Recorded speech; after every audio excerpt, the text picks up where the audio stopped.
my job is to listen to what happening in the room. So I normally not the one who talk, but the one who listen, and no doubt what being said in the room, and make it visual to other people so everyone can see. It's like collective wisdom in the room, and everyone can see what is happening, because it's easier for us to just missing what being said. Like we have five senses, or we have senses, but sometimes we just rely on one of them or two of them and forget the rest, and that's how we miss a lot of things. Or it's like we listen with constraint, so we only listen to what we want to hear, or we only see what we want to see. That's why most of the time we missing things. Like I have a friend, his name, like he has a really like rare name, and for a long time I thought I know his name. And one time I looked at his passport, because I thought I know his name. I didn't really pay attention to his real name until one day he told me like, oh, so my name is like this. And I was like, oops. I look at his passport and I completely ignore how it was written on his passport. And I was like, yeah, it's just how we regularly missing stuff, even though it's right in front of us. So that's why when I doing my job, instead of rely on just my eyes or rely on just what I'm listened, I have to rely on other senses. So I'm gonna draw life. I'm gonna be there at the same time, and so people, there's different way of using it. Is they either use it on time, like at that moment, like interact with the drawing that I doing, or they can save it to hang on the wall later. It depends on the purpose. So that remind of them, like time, but like time fly, because still there for them to remind them what happened on that day.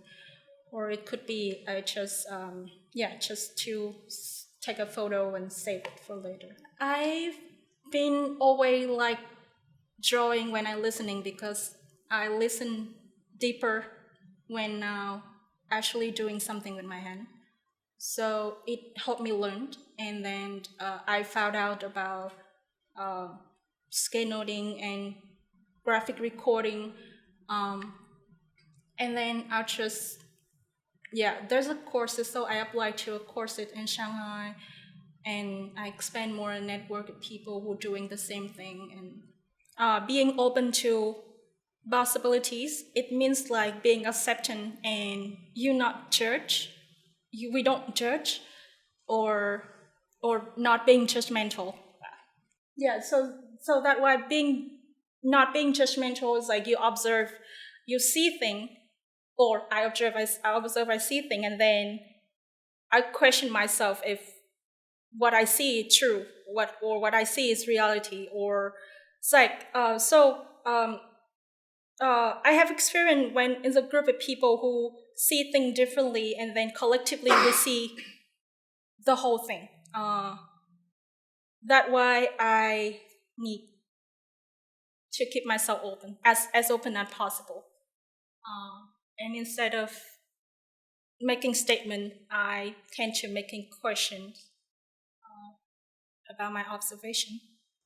This picture so the upcoming picture will show you why is the picture.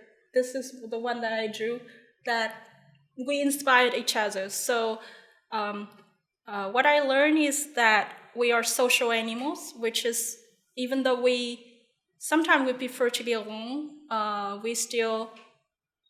we inspire each other to grow and to learn. So it's like we are learning from each other's, and so like I have a story about this in the program, in the training, in the 3-day training that I attended a few years ago. There was a little girl, like she 10 years old, and I hang out with her a lot. And then one day we sat down and I start drawing. She saw me drawing and she also started drawing. And then we just look at each other drawing and start developing, and we had a good time together. And that moment I was really amazed by how just simple we're sitting together without talking and just being inspired and have picture and have stories like that. So yeah, we inspire each other that way. So every time I do recording, I want to have a meeting with them and to talk about what they want me to, what the purpose of that, and what they want me to have or as I say, what I want me to record visually, and of course I base on their what they need and listen to that. It's like if you want me to record the change that happened in their organization, and they're gonna talk about that in the meeting, so I will listen to that, to when people talking about change, and yeah, so we definitely have the purpose, the goal, and I could just listen to everyone. Like I make sure that everyone is being heard, like everything is mentioned. It do change depend on the work, but it's also, at the same time it's hard to, or at least for me, still hard for me to completely change my style depend on the work.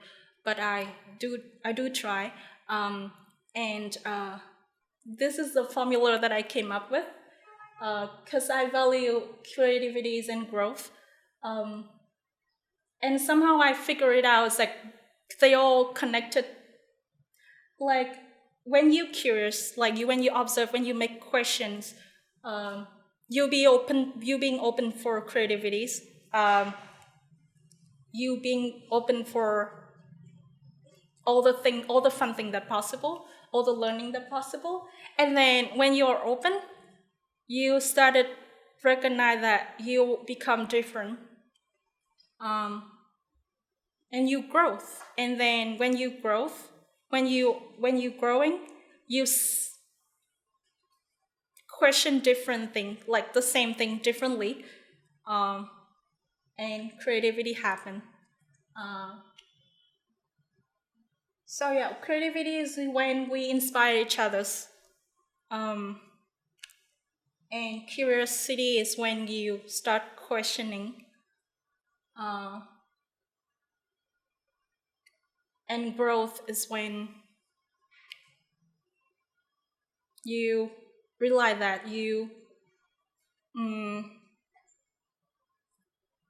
there's more thing to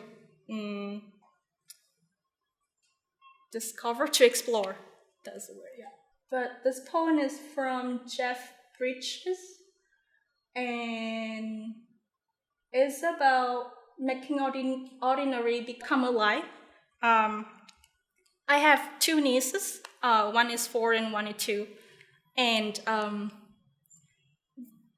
because it's like when you're having children, when you're having children, or when you have children around you, you will see like everything for them is just new, and just so everything is new, even how the finger moving, how the leaf is green, and everything is just new. And I learned that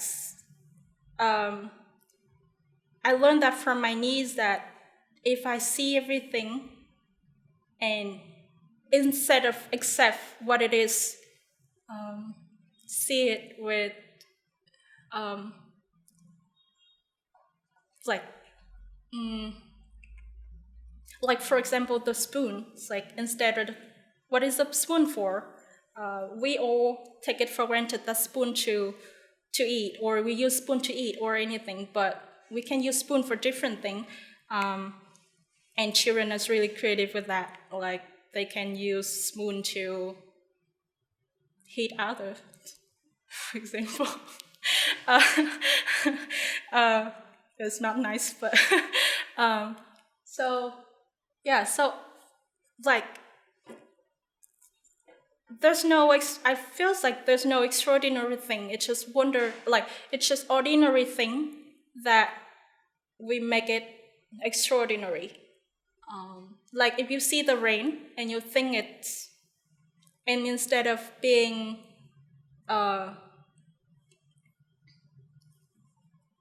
getting angry because you're gonna get wet, you think it's an opportunity for you to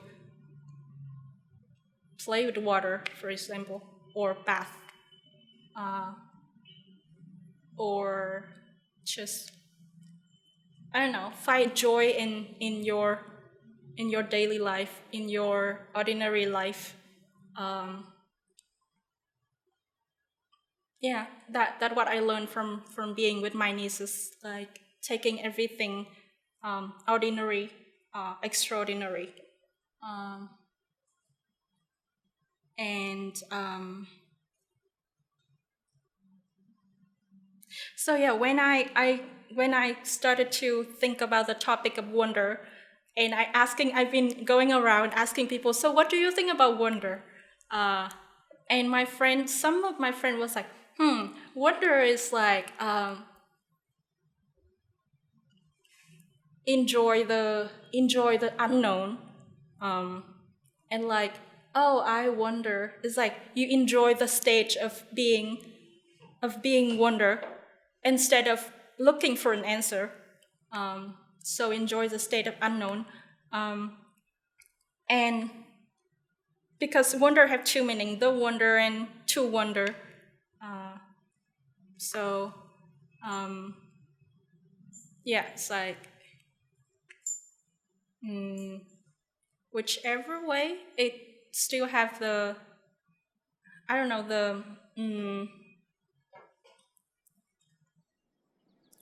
I would say the beautiful meaning